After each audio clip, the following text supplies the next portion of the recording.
Thank you for the introduction. First of all, I would like to thank the organizer for this very nice workshop. In this talk, I will present you recent results on emission noise in interacting quantum dot. After a brief introduction, I will present you the calculation we have performed, including interaction in our quantum dot and as well an asymmetric coupling with the reservoir. I will present you the expression we have got and compare it to the case where you don't have any interaction, which is in fact what you get from the Landauer-Buttiker formula using scattering theory.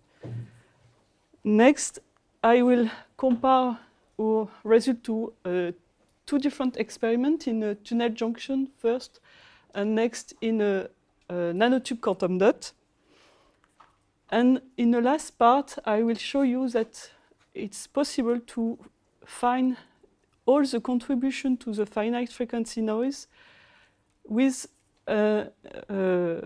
identification of the physical process which involve an electron-hole pair and its transmission through the quantum dot with an emission of energy.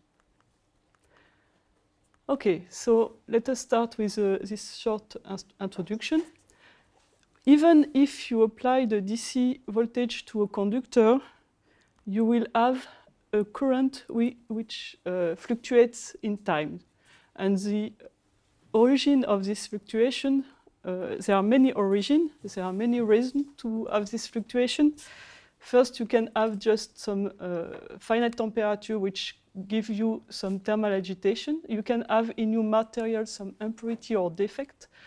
And the third origin is related to the probabilistic nature of charge transfer in quantum system, and also due to the coupling of your conductor to the electromagnetic environment, you can have this fluctuation of current. For many people, noise are like a nightmare. They want to avoid to have noise in the measurement. But for other people, like me and I think the next speaker of this session, noise is very nice because it contains a lot of information. So on this picture here, I have tried to summarize all the information that you get from noise. So according to the relative energy, characteristic energy of your system. So this horizontal axis here corresponds to the frequency where the noise is measured or calculated. This, sorry, where I am. Okay. This vertical axis here corresponds to the applied voltage to the conductor, and this circular line here corresponds to the temperature. So according to the relative value of temperature, frequency, and voltage, you have a different region. Okay, I will start with the yellow region, which corresponds to the equilibrium limit. So in this region, the temperature is the largest energy scale of your system. So you will get for the noise what we call the equilibrium noise, and in that limit, you will have some fluctuation dissipation relation theorem which applied. And for example, you will have this Johnson-Nyquist noise with a relation between the AC conductance and the finite frequency noise. Now, if we move to this green region here, so which corresponds to a voltage which is larger than the temperature, then you will have some out of equilibrium noise. And when you reduce the frequency up to the zero frequency limit, and when you have also a small transmission through your conductor, then you will have a relation between the zero frequency noise and the current, which is called the Schottky noise, with a factor here which give you the effective charge of which flow in your system. And this is thanks to this relation that experimentalists got this fractional charge in the fractional quantum Hall system. And now, if we move to this last region, pink region here, so this is a region where you have a frequency which is larger than temperature and voltage. If you don't have any interaction in your system, you will get zero for your noise. You don't get any noise for the reason that you cannot emit energy which is larger than the energy which is provided to the system. And in that case, the energy which is provided at low temperature, this is just the voltage. Okay, so you, at frequency larger than the voltage, you will not have any signal. Okay, so I move now to the main motivation for our work. So this is related to experimental data obtained recently by the group of Hélène Bouchia and Richard Debloch in the Laboratoire de Physique des Solides in Orsay. So they have considered this system where the quantum dot is built thanks to a carbon nanotube in connection to two reservoirs. And they get this data here. This is the derivative of noise according to the applied voltage. And they find this curve here, which in fact they are in the Kondo regime. So the value of the energy in this experiment are the following. Here you have the frequency, 12 gigahertz, the temperature, which is much smaller than the Kondo temperature. This Kondo temperature, they extract it from the fitting of the zero bias conductance. So they get this Kondo temperature, and they are working at temperature smaller than this Kondo temperature. So they are describing the Kondo regime. And also, an important point here is the fact that they have a strong asymmetry of the nanotube with the left and right reservoir. So this asymmetry is of order of 11. So it means that we need to include in our calculation both interaction in the central, in the dot, and asymmetry of the barrier. Okay. So the noise we have considered is this one. This is a Fourier transform of the current-current correlator. This is a charge current here at two different times. And this alpha-beta index refers to the reservoir, left or right reservoir. So due to the fact that the current operator does not commute with itself in a quantum system, then you will get a different noise in the positive range of frequency and in the negative range of frequency. In the positive range of frequency, we get what we call this emission noise, and in the negative range, we get this absorption noise. So this is this quantity that we calculate at finite frequency, and this is called the non-symmetrized noise. Okay, so now I move to the calculation. So the system is this quantum dot connected to two reservoirs. Here we take the same temperature for both reservoirs, but it's easy to put a gradient of temperature in our calculation, but this is not the objective here. And we have some voltage which is applied. So we have an out of equilibrium system here at finite frequency, finite temperature, with interaction and with asymmetry of the coupling. We start from the Anderson-Hamiltonian, where here you can see the Coulomb interaction. And to calculate the green function of the dot, we use a self-consistent equation of motion that we solve using a technique which was developed in this paper here. And using this method, we are able to describe the Kondo regime. You can see this on this picture. This is a differential conductance as a function of single energy dot level. and as a function of voltage. And you can see here the Kondo ridge. So we are able to describe this Kondo regime. Now, concerning the noise. So we have this definition here. The current operator is given by a product of C operator, which is the operator of the leads, and D operator, which are the operator of the dot. And when we put this expression in the noise definition, then we get these two particle gain functions, which are mixing C and D operator, and this is Keldysh gain function. So in the expression of the noise, we get these two particle Keldysh gain function. So we need to calculate this gain function. To do this, we follow these steps. So we need first to calculate the time-ordered gain function, two particle gain function, which are associated to each of these four gain functions. Next, we make adequate decoupling of this gain function. And doing this, we will neglect the process which involves many electron-hole pair in this system. And in this process, in general, are very small, so we can neglect at this level. Then we use this Langrenz rule to get the Keldysh gain function from the time-ordered gain function.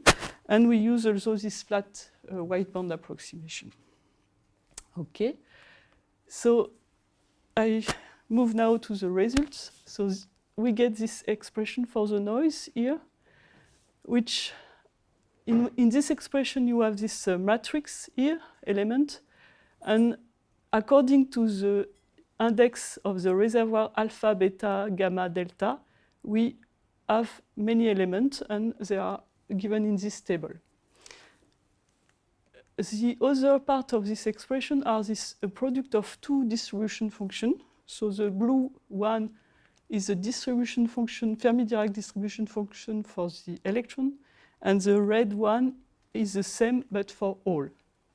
And an important point is that there is a shift of energy between these two distributions, which correspond to the frequency at which the noise is measured. So if we analyze this matrix element, we can see that they depend of three quantities only. This transmission amplitude, which is related to the gain function of the dot, which include interaction, I remember you, and also this transmission coefficient, which is just the square of the module of the transmission amplitude. But we have a third quantity here that we have called this effective transmission coefficient, and which is defined like this. And due to the fact that we have this effective transmission coefficient, which appear, it's related to the fact that we take the inelastic contribution into account. So all the interactions are contained in this term.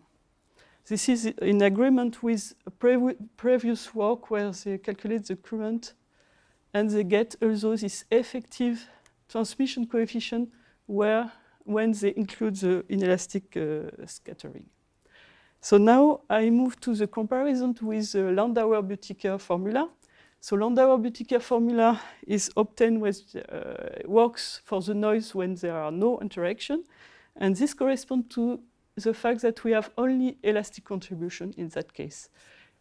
If you have only elastic contribution, then this optical theorem holds, which is related to the unitarity of the S matrix. And thanks to this unitarity, we derive some relation between transmission coefficient and transmission amplitude. And one of these relations, it's not only this one, but one of these relations tells you that this difference is in fact the standard transmission coefficient. So if I come back, you see here, this difference was our effective transmission coefficient. If we have no interaction, our effective transmission coefficient coincides with the standard one.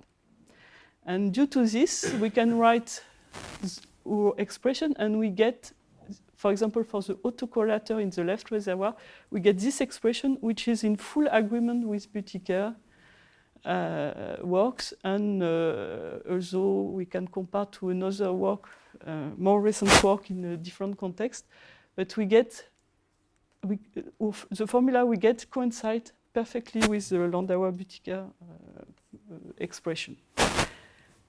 Okay, so now I move to the comparison to experiment. First experiment is a tunnel junction. So it's a work done also at Laboratoire de Physique des Solides in Orsay by the group of Julien Gabelli here. And they are looking to a tunnel junction where they apply the voltage difference. So there is a current which flows through the tunnel junction. And when the charge crosses tunnel junction, they will excite some surface plasmon polariton in the junction. And due to interaction of this plasmon polariton with photon, they get some light power. So this is the device they use here, and with just with the optical camera, they can measure some light power, which is emitted from this junction. And on this graph here, you can see the radiative power as a function of the voltage bias applied to the junction. So there are two different curves because they look at two different frequencies. And the first observation is that we don't have a symmetric signal according to the voltage bias. So this red curve, for example, is not symmetric. This part here is not symmetric to this one. And the shift is given by this distance between the two curves. And this is related to the fact that, okay, first, what they have done, they have fit the result thanks to this relation here. And in this relation, they need to make the distinction between the noise emitted in the left part of the system and the noise emitted in the right part of the system, because they do not coincide. And this is a new result, and it's coincide with what we have obtained from the theoretical part. And this is new because in this system, there are several conditions which are filled. So to get a different noise in the left and right reservoir, you need to fill several conditions. The first condition is that you need to be at finite frequency. If you are at 0 frequency, all this quantity will coincide, and this is just related to the fact that you have current conservation. Okay? So this is the first condition, you need to be at finite frequency. Second condition that you need to have is a non-symmetric potential profile through the system. If you have a symmetric potential profile, again, you will get the same value in the left and right part of the same value for the noise in the left and right part. And the third condition that you need to have is a transmission coefficient which is energy dependent. If your transmission coefficient does not depend on energy, then again you will get the same noise in the left and right part of your system. So this is the reason why, until our work and until the work of Julien Gabelli, most of the people believe that if you are in the left or right reservoir, you will get the same noise. And this is not true, except if you are at 0 frequency and so on. Okay, so this is a first confirmation of our results. Now I move to the second experiment, which was the one I have presented in the introduction. And you can see on this graph that the experimental data and the fit using our theory correspond well, so they coincide here. And by fitting this, we are able to describe all the main features of this curve. So the first feature is the fact that we have a plateau here, even it's not very visible, but we have a plateau at frequency larger than voltage, so at voltage smaller than frequency, due to the fact that you cannot have an over-bias noise in the system at low temperature. The second feature is this Kondo peak here, where when the voltage is close to the frequency. And this is directly related to the fact that you have some Kondo peak in the spectral density of your quantum dot, which are pinned at the at μr and μl, at the chemical potential of the two reservoirs. Okay, so we can explain this Kondo peak, and also we have as well a second maximum which corresponds to the Coulomb blockage. So due to this, we have this second maximum which are close to U/2. Okay, so now why the Kondo peak is not controlled by the Kondo tensor, but by the frequency? I would expect the Kondo peak will the Kondo temperature will depend of U okay, and yeah, of course the Kondo peak is also influenced by the Kondo temperature. You're right, but its position in voltage is related to the frequency due to this picture here. So the width of the Kondo peak is controlled by the Coulomb interaction, but the position is controlled by the applied voltage. You can see it if you plot the spectral density, you have this Kondo peak. In fact, you have two Kondo peaks. It's split, okay, and it coincides with exactly with the chemical potential of the reservoir, okay. So I move to the last part of this presentation, and I give you again this expression for the noise in the left reservoir. And you can see in this expression that we have 4 contributions. And for each contribution, we have a different initial state for the electron-hole pair. So this is here associated to the presence of one electron in the right reservoir, and this distribution function tells you that you have a hole in the right reservoir also. Okay, if you move to the second line, you need to have one electron in the left reservoir and one hole in the right reservoir, and so on. Okay, so each of these terms corresponds to a different initial position for your electron-hole pair. So the question here was to know if it's possible to identify the physical process which lead to each of these contributions, starting from this initial state for the electron-hole pair. And the answer, we take 2 years to answer, is yes. So I will explain you now. So I start with this first initial position for the electron-hole pair. Electron is in green, and a hole is in blue here. So for the first term, I told you that this pair is initially in the right reservoir, okay? But I want to get the noise in the left reservoir. So to do this, to get this noise in the left reservoir, I need to move the electron and hole from right to left, okay?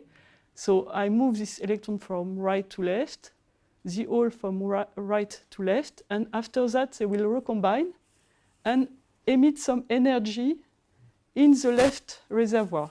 And this energy corresponds to the energy difference between the electron and hole. So it corresponds to the frequency, omega, exactly. Okay? So let us now write the transmission of amplitude for this first process. So you need to move the electron from right to left, so you have this transmission of amplitude from right to left. You need also to move the electron from right to left, but at a different energy. Okay. After that, to get the probability, you take the module square of this amplitude, and you get a product of two transmission coefficients, which coincide exactly to what we have from our AV calculation. Okay? So just with this small picture, we are able to find the first contribution. Now, we move to the second initial configuration. So in this configuration, your hole is still in the right reservoir, but the electron is in the left reservoir already. Okay? So to get some noise, you need to move your hole from right to left. Your electron will be reflected, and after that, they will recombine and emit some energy in the left reservoir. You can write the transmission amplitude associated to this process. You take the module square, and you get this expression, and once more, it coincides exactly to what we get from our AV calculation. So it works, and we can, by symmetry, we can find, I will not explain you, it's the same play. We can find the third contribution of the noise. And now I move to the last initial possible configuration. So in this configuration, I have already the electron-hole pair in the left reservoir. Okay? And I want to get the noise in the same reservoir. We cannot have a direct recombination of the electron-hole pair, because to contribute to the noise, we need to make some experience, some excursion in the quantum dot. Otherwise, it will not contribute to the noise. Okay? And this excursion, you can have different process which correspond to such a type of excursion. First process is this one. You can have both electron and hole which make an excursion in the quantum dot. So this is the first process. Or you can have only the electron which makes this excursion, and the hole will be reflected in the left reservoir. So this is the second process. And the last process is a symmetric than, in comparison to the second process. Okay? And since you have a quantum system here, you need to take the coherent superposition of these three processes. So you need to take the sum of the amplitude, and after that take the module square. And doing this with a few lines of calculation, you get this expression. And again, it coincides exactly with what we get from our AV calculation. So here, to this small cartoon, we are able to get the full expression for the noise without AV calculation. Okay, so now it's time to conclude. In this work, we have derived the expression for the noise, including inelastic contribution, so including interaction in the quantum dot, and as well asymmetric coupling of the barrier. We have seen that each contribution to the noise can be interpreted in terms of transmission of electron-hole pairs through the quantum dot and energy exchange with the environment. And we have a total of 6 physical processes which give you the noise. An important remark is that when you have more than one physical process, you need to take the current superposition of your scattering path, and our findings are in good agreement with experimental results.